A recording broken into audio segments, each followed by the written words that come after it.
I can imagine for, a black man born in 1920s, it may have felt far more escapable than it is today. That racism right? hits a little different in the 1920s. Yeah, I mean, like whenever white people ask me, like, oh my God, like if there was a time in history that you could go back to, like when would it be? I'd like, Obama's first administration, I guess. Like that's as far back as I'm going. So with all that being said, dude, we watched a short movie, weirdly enough. And before I get any further with that, we are going to check this out mad quickety quick. Let's see what we got going on here. I met this girl last night, ended up at her place, and keep being a good boy for Papa, okay? I'll be home soon, I promise. Too late to cry.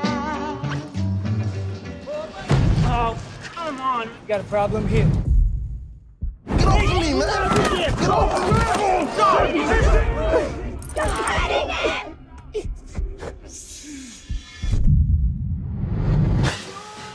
This whole moment just feels like deja vu or something. Whoa, careful, man. It's a new shirt. All right,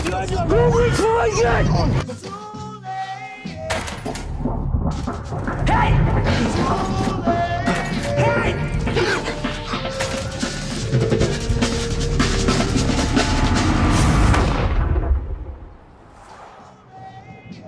100 times? So far, yeah. What now? You just let them keep killing you forever? I don't know. One way or another, I'm getting home to my dog.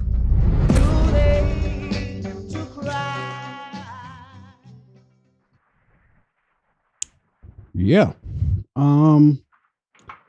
Okay. So for those who didn't, who watched the trailer and maybe understand the gist of it, I'm going to give you a quick, little synopsis of that film, right? So in Two Distant Strangers, cartoonist Carter James' repeated attempts to get home to his dog are thwarted by a recurring deadly encounter with forces that forces him to relive the same awful day over and over again. This film stars Joey Badass, Andrew Howard, and Zariah Simone. So I stumbled across this short film on Netflix, mostly because I listen to Joey Badass, is a dope rapper out of, I believe, Chicago.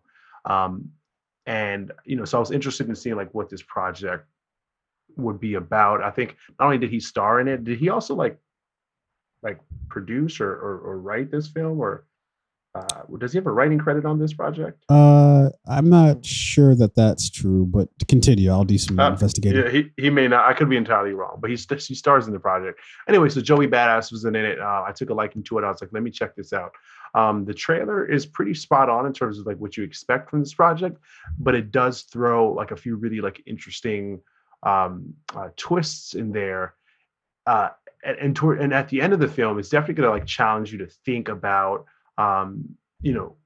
are all things, do they happen by choice, or are some things just inevitable, right? That's kind of what he encounters in this film. He keeps having this repeated day after day interaction with this officer that ultimately causes his death. No matter what he does, he does this 100 times, right? Time and time again. Even though he approaches the situation differently, the end result is the same. So Tune, I know you have some thoughts on it. Before I give my final thoughts, I kind of want to hear your take on this. My take on the movie as a whole. Oh no, just tell me what you thought about the project. Yeah, dude, I thought it was interesting. I think we watched the trailer a while back, or maybe I just watched a trailer for myself. I can't remember, but I don't remember it being I didn't remember anything really about what the story was. You were just oh, hey, I watched this, and I was like, all right, shit, I'll check it out too. Interesting. I thought it's kind of a nice twist, right? It's kind of like Groundhog's Day meets any movie about any black dude ever. Is essentially sort of what we got. And it's an interesting thought, and I think it's a really good visual representation of a lot of the conversations that are being had right now. in terms of, the plight of Black America, especially when it comes to um, um, uh, Black America and police, right? And so I thought this was a good outward like conversation, or a manifestation of that conversation that's being had. And I think, because they only had so much time, they this film clocks in at like, I think this like 32 minutes or some shit like that, right? So they Yeah. had a really limited amount of time, and they squeezed a lot into that short amount of time. But what I actually really loved about the movie was all of the minor symbolism that they showed in the movie, but they needed to use that visual symbolism because they didn't have the time to like really dig into like the nitty gritty of it, right? And they basically had to spend all their moments, with this story, and to kind of like lay it all out in terms of it's the same day repeating, and he doesn't know how to get out of it, and he goes from just trying to run away from the situation, and then like, hey, what if I try to relate? What if I talk? And then he realizes that doesn't work either. And so like you go through all that, and so that's what majority of the time is that we spend with this movie. So I love the way that they use like just like little like visual like representation. Like one that I can remember just off the top of my head is like when he gets shot and you see him lying there and there's blood pouring from his body. The blood, it makes kind of like an outline of Africa. Now, maybe it was just me, but I really do feel like that was like done purposefully. If I'm wrong about that, if that's not the way it was, then maybe I'm reading more into it than it should be. But I'm pretty sure it was purposely done that way. That the blood pouring out of his body was was in the shape of Africa. That's good symbolism right there. And so anyways, there were some things that I thought were a little corny or cheesy about the movie. But I think overall, I liked it, man. I liked the project. I thought it was different. It tackles a very sort of, a very common conversation that's to be had. It tackles it from a really different point of view, but one that really, I think, conveys what a lot of people are feeling, these days. Yeah. I mean, I would agree with you. I think this movie has a a very like singular focus, so to speak, right? It's there are essentially two main characters in this, and this movie focuses on the interaction between those two main characters. And obviously the overarching theme here is like, the plight of Black men, Black people in this country, and the struggles they have with these like systems of policing. There is, me and a friend of mine, we had like a kind of like a larger story about this, a larger conversation about this. And it's, and I'm going to pose you the question that we discussed after watching this movie. Do you think that there are things in your life that were predetermined, that maybe out of your control, and these things, whether or not you approach them, with aggression, you approach them with calm, you approach them with in attempting to understand or communicate, you run from them, you face it head on. Do you think that there are any things in life that you cannot and will not escape, no matter how hard you try? Some people would say like, depression. Some people would say alcoholism. It runs in my family. Some people would say drug abuse. It runs in my family. I can't escape it. Do you think that's true? I think that's kind of what the main message of the movie was, which is, that no matter how bad something looks, or is, there tends to be a light at the end of that tunnel. You just have to be able to endure, that darkness within the tunnel, in order to wait till you can see the light, at the end. So I think it's tough because, there's just so many different things, so many different factors of life that make that question really hard to like answer. Something like depression, man. as a person who I feel like there's a stretch of time in my life where I feel like I had like depression had a grip on me, you know. And what really sort of got me through it was the idea that I had previously experienced, you know, pretty down times in my life that I got through, you know. Um, and it was remembering that kind of like helped me push through. But I can also see how, you know, once you're in that hole, man, it's a tough thing to like see anything around you, you know. So I would say as a maybe I try to sum it up, I guess what I'm trying to say as a response to your question, you know, that, you know, are there things that are just that, you know, insurmountable that you can't, you know, that are just, you know, just too much for you to get over or get past. I would say, and maybe it sounds like a cop out, but it just depends. It depends on you as a person. It depends on the scenario that we're talking about. It depends on like, so for instance, when you say that, what I'm reminded of is when Kanye West said that, you know, slavery is a choice, right? Um, there's the school of thought that he's an idiot and why the fuck would you say anything like that? That's preposterous. How the fuck is slavery a choice? But then there's the other school of thought of, well, you know, I guess in theory, maybe what he's saying is like they had a choice of whether being slaves or whether committing suicide, right? Yeah, or you know, fighting back. Or I mean, but and you can fight back, but you know, ideally, if you fight back, you know that there's going to be death that awaits you at the end of that fighting back because Yeah, it's I mean, you against basically America, you know. yeah. Um, So if death awaits you, do you just like accept it and commit suicide, or do you fight back? and is that and is that a choice? You know, is the Yeah, choice between life and death, is that really a choice? You know, are you letting somebody choose something? Because more often than not, people are going to try to choose life because people want to live at the end of the day. So are you really giving somebody a choice when the other option is death? You know, yeah. I personally don't think so, but yeah, I think that's what maybe the conversation you're talking about. And you can tell me if I'm kind of, No, that's it. Yeah, yeah, definitely. yeah. You're spot on. What about you? What do you think?